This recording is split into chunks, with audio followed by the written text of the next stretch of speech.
एक समय की बात है। एक राज्य में एक राजा राज करते थे। एक बार उनके दरबार में एक विदेशी मेहमान आया और उसने राजा को एक सुंदर पत्थर उपहार स्वरूप प्रदान किया। राजा वह पत्थर देख बहुत खुश हुआ।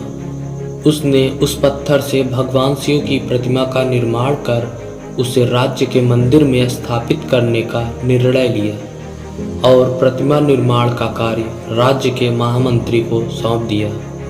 महामंत्री गांव के ही सर्वश्रेष्ठ मूर्तिकार के पास गया और उसे वह पत्थर देते हुए बोला, महाराज मंदिर में भगवान शिव की प्रतिमा स्थापित करना चाहते हैं। 5 दिवस के भीतर इस पत्थर से भगवान शिव की प्रतिमा तैयार कर राजमहल पहुंचा देना।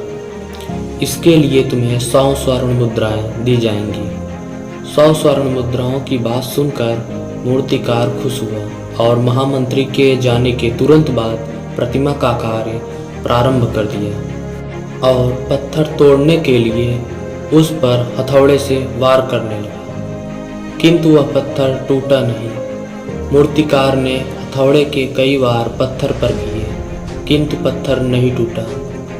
कई बार प्रयास करने के बाद मूर्तिकार ने अंतिम बार प्रयास करने के उद्देश्य से हथौड़ा उठाया, किंतु यह सोचकर उसने प्रहार नहीं किया कि जब इतनी बार वार करने से पत्थर नहीं टूटा तो अब क्या टूटेगा। उसने हार मान ली और वह पत्थर लेकर वापस महामंत्री के पास गया और उसे यह कहकर वापस दे दिया कि इस पत्थर को तोड़ना नामुमकिन है, इसलिए भगवान शिव की प्रतिमा नहीं बन सकती।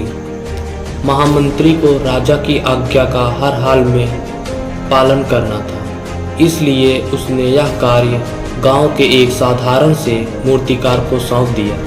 पत्थर लेकर मूर्तिकार ने महामंत्री के सामने ही उस पर हथौड़े से प्रहार किया और वह पत्थर एक ही बार में टूट गया।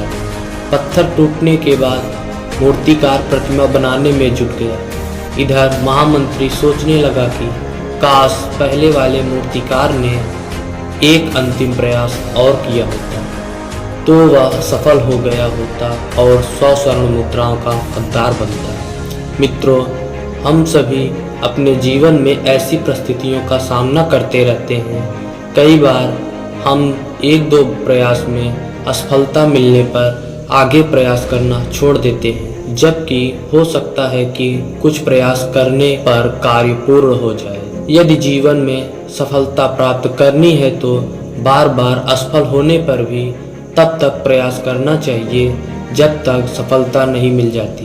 क्या पता जिस प्रयास को करने से पूर्व हम हार मान लें, वही हमारा अंतिम प्रयास सफल हो और हमें कामयाबी प्राप्त हो।